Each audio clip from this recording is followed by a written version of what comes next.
Il est 4h30 du matin et l'obscurité règne encore sur les plaines. Un fermier américain, le visage marqué par 58 ans de labeur, se lève parmi tant d'autres, écrasé par une dette monstrueuse d'1,3 million de dollars. Ses champs, autrefois le cœur battant de 4 générations, sont silencieux, déserts. 1000 hectares de fierté réduite à néant, aucun acheteur à l'horizon. La Chine est partie, le Brésil a changé les règles. La ceinture agricole américaine n'est plus qu'un souvenir. Pourtant, en avril 2025, quelque chose d'inattendu se produit. Ces hommes, ces femmes, les gardiens de la terre, abandonnent leur ferme. Leur destination, Washington. Pas pour la colère, pas pour la revendication. Non, ils viennent avec une seule arme, le désespoir pur. Le 22 mars 2025, plus de 400 voix brisées, unies par la même angoisse, envoient une supplique à la Maison-Blanche. Une pétition, un dernier espoir, où ils implorent le président Trump d'arrêter cette spirale infernale, cette guerre commerciale qui les a dépouillés de tout, sauf de leur humanité. Parmi les signataires, Caleb Ragland, producteur de soja dans l'Iowa, a lancé un cri d'alarme dans une lettre ouverte. Nous ne sommes pas des pions politiques, nous sommes des victimes économiques. Et ce n'était pas une figure de style.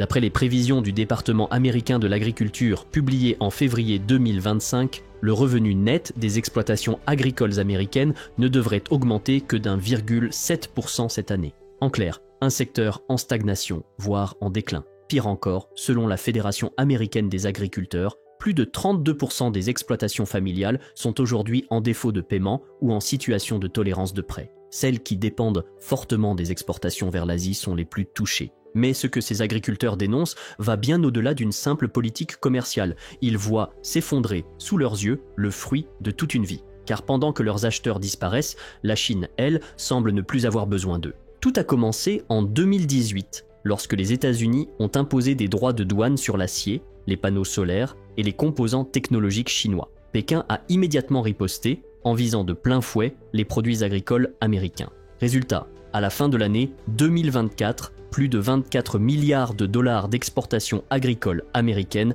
étaient affectés par ces représailles. Les achats chinois de soja ont chuté de plus de 60%, et l'inflation agricole n'a fait qu'aggraver la situation.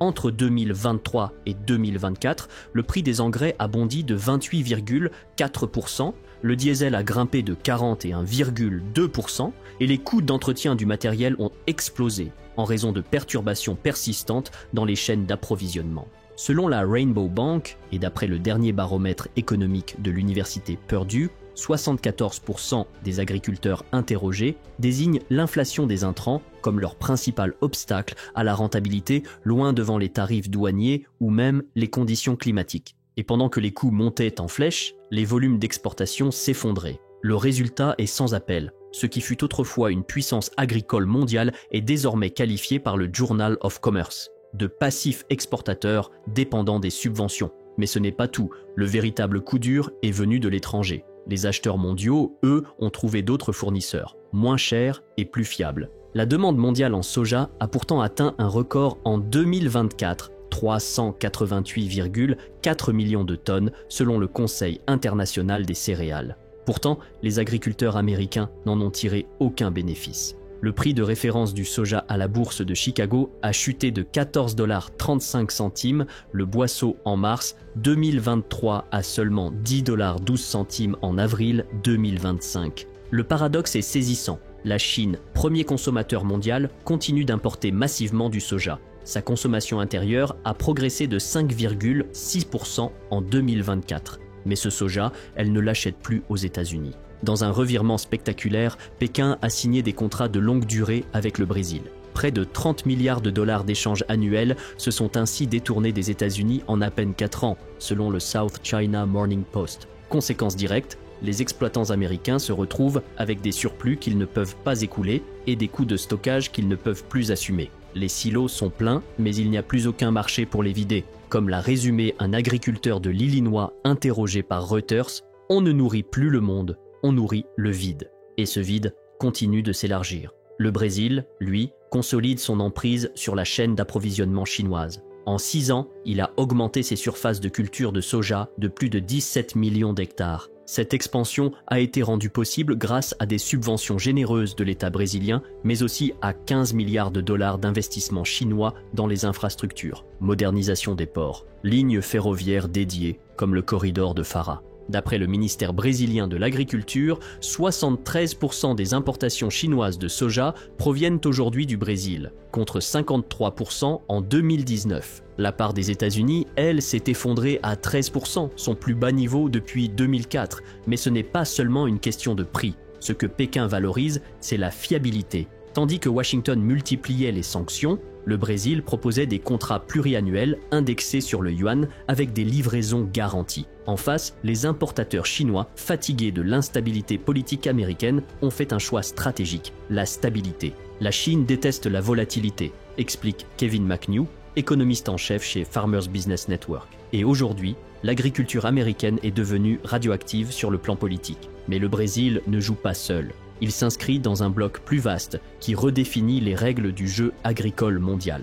Ce qui se joue en ce moment dépasse largement le face-à-face entre les États-Unis et la Chine. Car le Brésil agit dans le cadre d'un ensemble plus large, un bloc économique qui redessine la géopolitique de l'alimentation. Les BRICS ne sont plus seulement un acronyme économique, ils se transforment en un véritable pôle de puissance. En août 2024, le pacte de souveraineté alimentaire BRICS a été signé. Son objectif, augmenter de 50% les échanges agricoles entre membres d'ici 5 ans. Et les résultats sont déjà visibles. Les nations BRICS réalisent désormais plus de 42 milliards de dollars de commerce alimentaire chaque année, sans passer par le dollar américain ni par les bourses de matières premières occidentales. Le tout selon les perspectives publiées par le FMI en janvier 2025. La stratégie est claire, contourner les leviers économiques traditionnels de Washington. Chine et Russie financent massivement les infrastructures agricoles de leurs partenaires. Rien que l'an dernier, le Brésil a reçu 9,7 milliards de dollars d'investissements technologiques de la part des pays BRICS.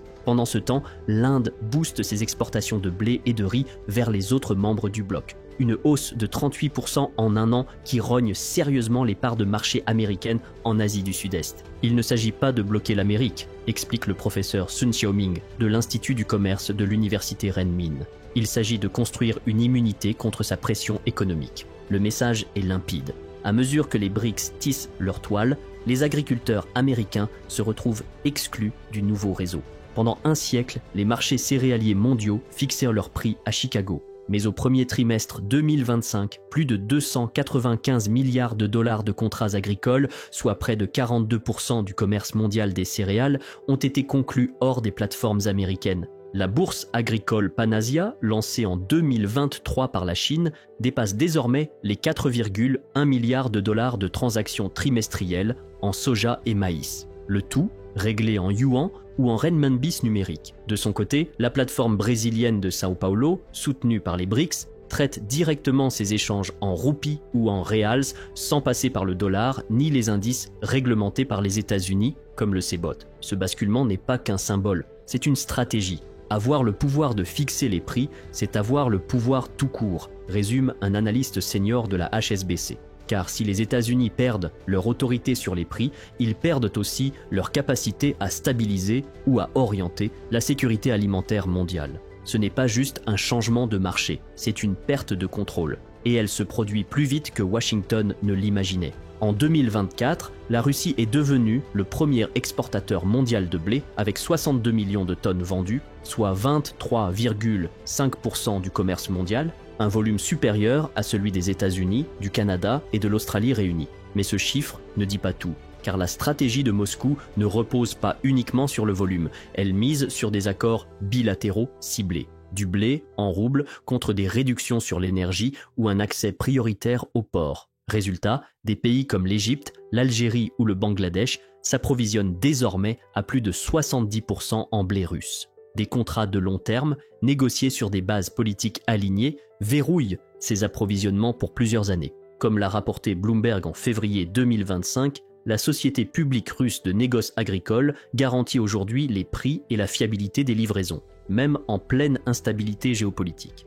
A l'inverse, les États-Unis inspirent de moins en moins confiance. Entre la volatilité des contrats, les représailles tarifaires et l'instabilité politique, les accords à long terme deviennent de plus en plus rares. La Russie fait ce que faisaient autrefois les États-Unis. Elle lie l'alimentation à la diplomatie, explique David Laborde de Buquet, économiste senior à l'Institut international des politiques alimentaires. Et pour l'instant, cette stratégie fonctionne. L'Amérique, jadis surnommée le grenier du monde, est devenue un acteur secondaire à la table des négociations. Alors posons l'hypothèse. Que se passerait-il si, du jour au lendemain, les tarifs douaniers disparaissaient? L'agriculture américaine rebondirait-elle? Selon le rapport de mars 2025 de l'American Farm Bureau, la réponse est non. Les obstacles structurels sont trop profonds. Les coûts de production américains restent bien plus élevés que ceux de leurs concurrents. Pour le soja, le Brésil dépense en moyenne 22% de moins par hectare. Une différence due à des intrants moins chers, une main-d'œuvre plus abordable et une logistique optimisée. Et même si la Chine décidait de rouvrir son marché, elle n'en aurait plus besoin. Elle a déjà verrouillé des contrats décennaux avec le Brésil et l'Argentine. Des accords valables jusqu'en 2033, selon le ministère chinois du Commerce. Dans le même temps, l'endettement agricole américain atteint 561 milliards de dollars, un record depuis 40 ans, avec des taux de défaut qui flirtent avec les 6,3% selon la Réserve fédérale de Kansas City. Et le plus alarmant, la relève ne suit plus. D'après les projections du ministère américain de l'Agriculture, les nouvelles installations agricoles devraient chuter de 20% d'ici 2028. En cause, le coût d'entrée trop élevé et un avenir trop incertain sur les marchés d'exportation.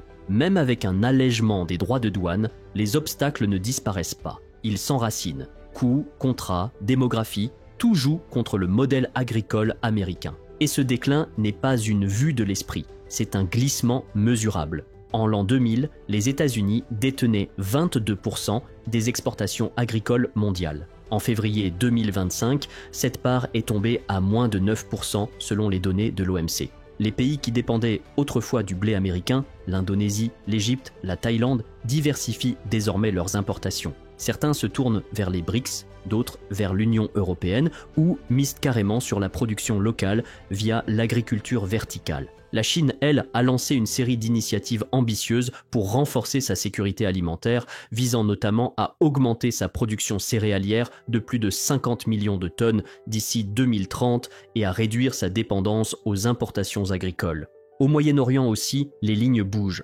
L'Arabie saoudite a intégré un volet agricole massif à son projet futuriste NEOM, une ferme verticale de blé d'une valeur de 4,3 milliards de dollars, censée produire 90 000 tonnes par an d'ici 2026. Les États-Unis restent une puissance biotechnologique majeure, mais cette avance scientifique ne suffit plus à garantir une position dominante en termes de volume ou de fiabilité. L'agriculture, aujourd'hui, ce n'est plus une question d'abondance, explique un spécialiste chez Goldman Sachs. C'est une question de souveraineté et de stratégie. Et les États-Unis n'ont plus ni l'un ni l'autre. Le constat est brutal. Le monde ne s'est pas seulement détourné des États-Unis. Il est en train de bâtir un avenir où l'Amérique n'a tout simplement plus sa place. Alors oui, les agriculteurs américains supplient Trump de mettre fin à la guerre commerciale. Mais le vrai problème est ailleurs. Car la guerre commerciale, finalement, n'était que la partie émergée de l'iceberg. Derrière les tarifs, c'est tout un système qui s'effondre. Les subventions n'arrivent plus à compenser les pertes. Les acheteurs ne reviendront pas. Et les marchés se sont déplacés, physiquement, financièrement, diplomatiquement. Mais voici le rebondissement final. Tandis que les agriculteurs américains sombrent, certaines des plus grandes entreprises agroalimentaires des États-Unis affichent des profits records. Pourquoi ? Parce qu'elles ont anticipé. Elles ont discrètement délocalisé leur production. Elles investissent désormais dans des exploitations à l'étranger. Et surtout, elles font pression pour une déréglementation totale de l'approvisionnement mondial. Alors oui, cette vidéo parle de fermiers ruinés, de terres abandonnées et d'un empire agricole qui vacille. Mais elle parle aussi d'un nouveau pouvoir, plus discret, plus globalisé, celui des multinationales qui ont cessé de croire en l'Amérique. Bien avant ses propres agriculteurs, le monde agricole américain vacille, pris en étau entre rivalités géopolitiques et réalités économiques. Mais au fond, cette crise dépasse l'agriculture. Elle révèle un basculement global où les anciens centres de pouvoir perdent leur influence. Si cette vidéo vous a permis de mieux comprendre les enjeux derrière cette guerre commerciale silencieuse, alors abonnez-vous. Commentez pour nous dire si, selon vous, les États-Unis peuvent encore inverser la tendance ou si le basculement est déjà irréversible. Et surtout, n'oubliez pas de liker cette vidéo pour qu'elle soit visible par d'autres.